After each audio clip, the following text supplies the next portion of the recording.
Hello बच्चों, सुप्रभातम। कैसे हो? ओके। देखिए, मैं भागीरथ। आज जो कल हमने चैप्टर नंबर 6 पढ़ा था, ठीक है, उस चैप्टर का हिंदी अनुवाद कंप्लीट होने के बाद और उसके शब्दार्थ कंप्लीट होने के बाद आज हम इसके कुछ अभ्यास क्वेश्चंस को देखेंगे। ठीक है ना? तो मुझे सबसे पहले तो आप ये बताइए कि जो चैप्टर पढ़ा है उसको आपने पढ़ा या नहीं।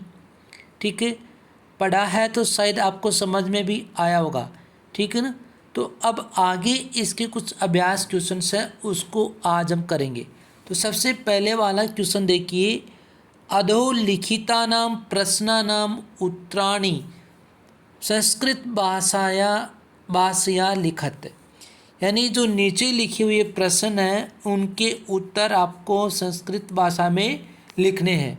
तो सबसे पहले वाला क्वेश्चन देखिए, 1 नंबर, दिष्ट्या का समागता। दिष्ट्या का समागता, तो का की जगह आपको आंसर लिखना है। ठीक है ना? किसकी जगह?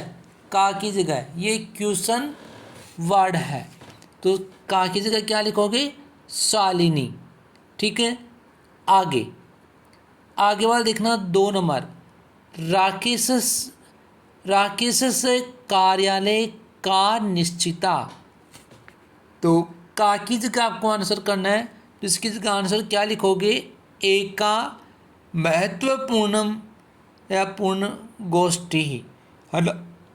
तो राकेश से कार्यालय एका महत्वपूर्ण गोष्ठी निश्चिता। ठीक है, उसके बाद में फुल स्टॉप लगाना है, पूर्ण विराम। उसके बाद में आगे आगे लिखना, गए राकेश है शालिनी कुत्र गंतुम खतेति। तो कुत्र की जगह आपको आंसर लिखना है। तो राकेश राकेश है शालिनी कुत्र गंतुम खतेति, यानी राकेश शालिनी को कहाँ जाने के लिए कहता है? किसके पास? डॉक्टर के पास। तो किसके पास? चिकित्सकाम प्रति, यानी चिकित्सक के पास जाने के लिए बोलता है। ठीक है, उसके बाद में आगे, सायंकाले भ्राता कार्यालयात आगत्य किम करोति। यानी शाम के समय भाई कार्यालय से या ऑफिस से आकर क्या करता है? क्या करता है बताइए। तो इसका आंसर चैप्टर के अंदर देखना भाई। ठीक है, चैप्टर के अंदर, क्योंकि यहाँ जो बड़ा लिखा जाएगा इसलिए लिखने में प्रॉब्लम आएगी। तो सबसे पहले यहाँ पे देखना, ये रहा, संध्या काले भ्राता आगस्ति हस्तपादादिकं प्रक्षाल्य वस्त्राणि च परिवर्त्य पूजागृहं गत्वा दीपं प्रज्वलति भवानी स्तुतिं च अपि करोति। तो यहाँ तक आपको लिखना है, हस्त पादादिकम की जगह, सॉरी, यहाँ से स्टार्टिंग लेकर करोति तक कंप्लीट करना है। ठीक है, आगे आगे देखना, आगे वाला क्वेश्चन क्या है? राकेश है कस्यः तिरस्कारं करोति। राकेश किसका तिरस्कार करता है ना? तो किसका करता है बताइए। तो इसका आंसर देखना ऊपर,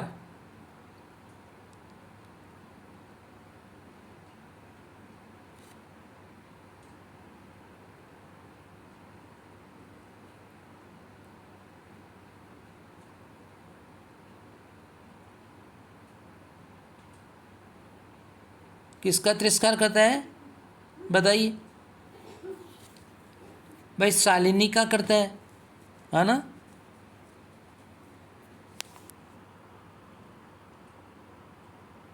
शालिनी का करता है या माला करता है? तो माला का तो उसकी पत्नी का तिरस्कार करता है वो, है ना?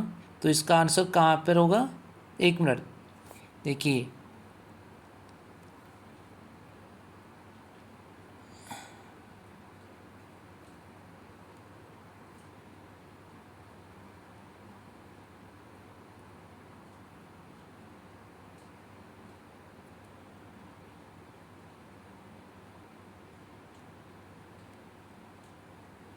एक बार इस क्वेश्चन को छोड़ना भाई, क्योंकि इस क्वेश्चन को एक बार और देखना पड़ेगा, ठीक है ना। उसके बाद में आगे 4 नंबर देख लो। सबसे पहले शालिनी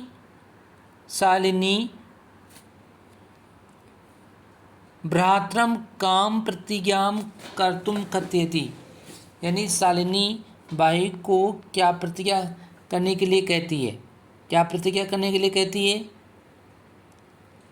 तो इसका लास्ट में देखो ये रहा, कन्यायाः रक्षणे तस्याः पाठने दत्चित, यानी ये उसको प्रतिज्ञा करने के लिए कहती है। यहाँ से लेकर ये चय लिखा हुआ है, ठीक है। उसके बाद में आगे देखना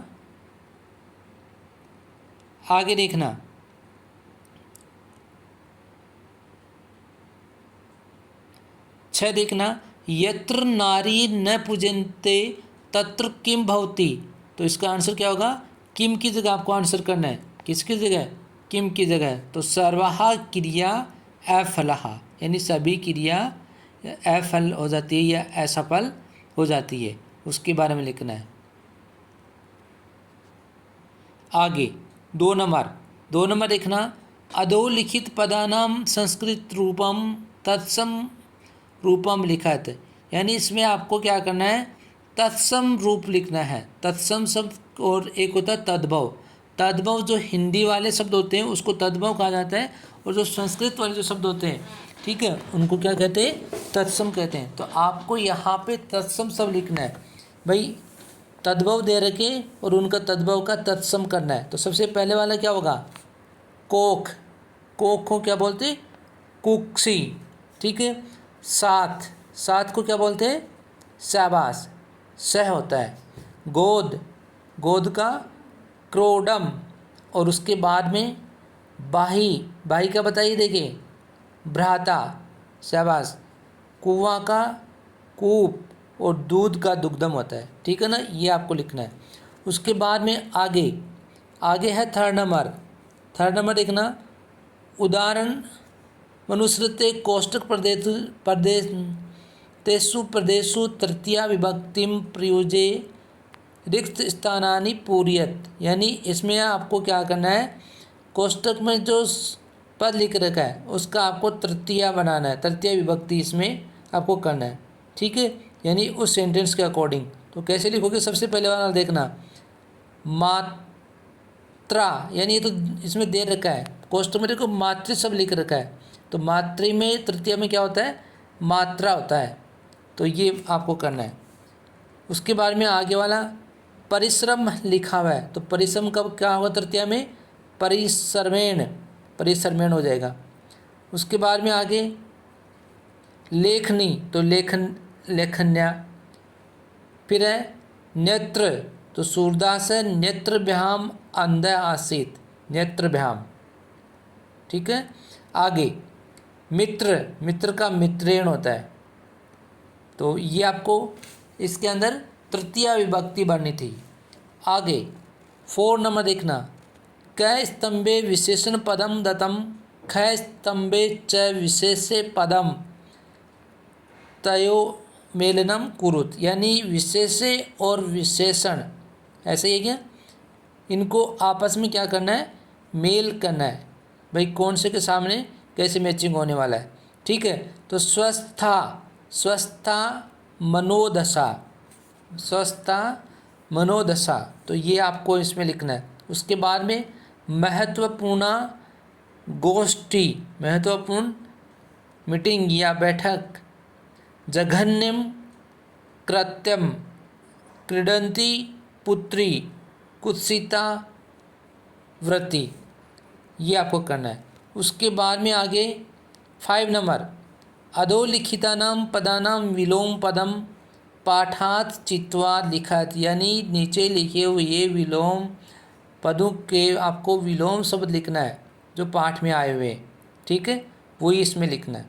तो सबसे पहले वाला क्या है, स्व का मतलब क्या होता है, कल, ठीक है, और इसका विलोम क्या होगा, उल्टा, अद्य में आज। उसके बाद में प्रश्नः यानी प्रसन्न, तो इसमें क्या हो जाएगा, चिंतिता, चिंतित होता है। वरिष्ठा कनिष्ठा होता है। प्रशंसितम निघृणम, प्रकाश अंधकार, सफला अफला, और निरर्थक का सार्थक होता है, सार्थक है। ठीक है, निरर्थक है, सार्थक है।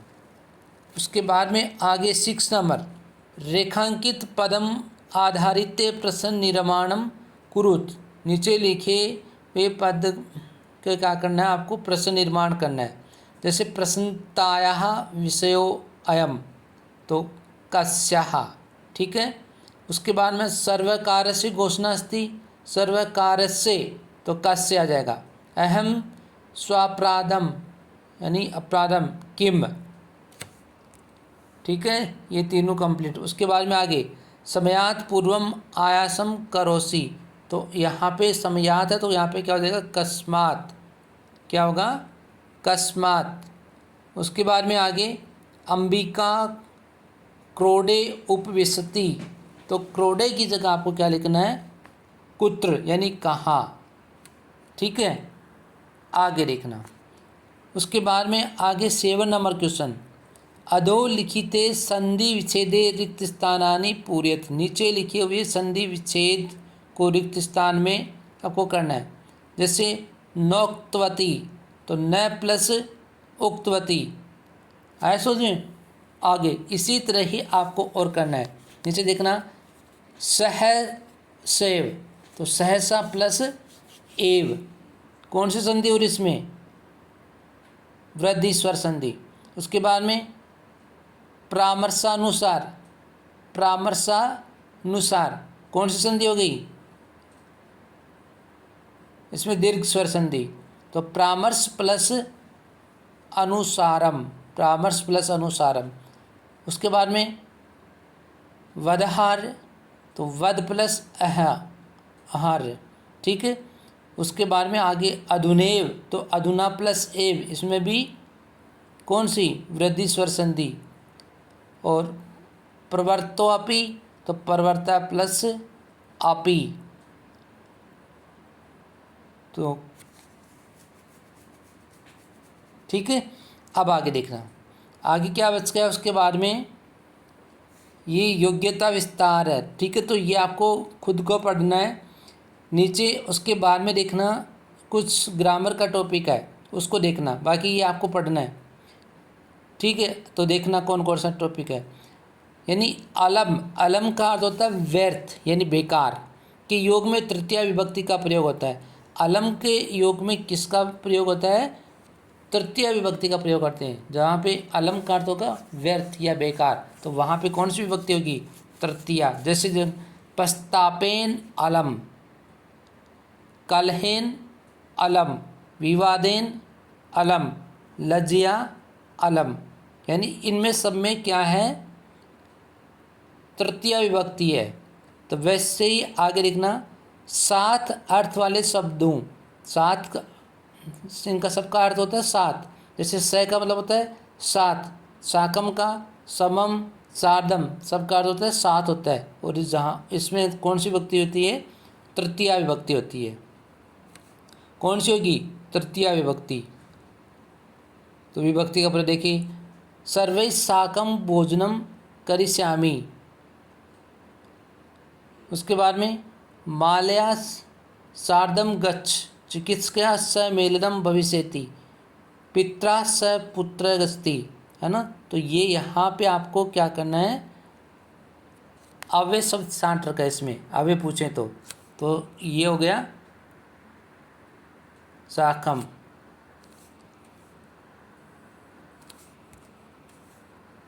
और ये सार्धम, सह, मित्रेण स कीर्ति, ये शब्द आ रहे। अव्यय, उसके बाद में अव्यय किसे कहते हैं, यानी जिन शब्दों में किसी लिंग, किसी विभक्ति और वचन में कोई भी क्या ना हो, परिवर्तन नहीं होता है। भाई किसी भी चीज़ में कोई भी परिवर्तन नहीं होता, जैसे मान लो वचन में, विभक्ति में, किसी में भी कोई परिवर्तन नहीं होता है, तो वहाँ पे क्या होता है, अव्यय होता है, यानी उसको अपन अव्यय कहते हैं। अब पाठ में कुछ अव्यय पद इसमें दे रखे हैं, उसका हिंदी अनुवाद आपको जानना है। ठीक है, तो देखना इसमें कौन कौन से दे रखे हैं। सबसे पहले इव, इव का अर्थ होता है के समान। क्या होगा, के समान। वा का मतलब होता है या अथवा भी होता है। अद्य का आज, और एव ही स्वह आने वाला कल। तदमत मतलब वह। कथम कैसे, यदा जब। फिर वृथा व्यर्थ, और किम का मतलब होता है क्या। उसके बाद में आगे खलु। खलु का अर्थ होता है निश्चय या बोधक अव्यय होता है, उसको खलु कहा जाता है। अधुना का अर्थ होता है अब या इस समय, सहसा अचानक। है का मतलब होता है बीता हुआ कल, और स्व का मतलब होता है आने वाला कल। यद का अर्थ क्या होगा, जो, और चेत यदि। तुस्निम का अर्थ होता है चुपचाप। यदि का अर्थ होता है यदि, तरही या तो। अलम व्यर्थ, किमर्थम किस लिए। तो ये आपके क्वेश्चंस आंसर थे। तो यहाँ तक सबको आपको कंप्लीट करना है, ठीक है। और इसके अलावा यदि कोई और भी नहीं समझ में आया कहीं पे, तो उसको कमेंट बॉक्स में ज़रूर डालें, ताकि उसको आगे आने वाले वीडियो में आपको समझा दिया जाएगा, ठीक है। Okay, thanks.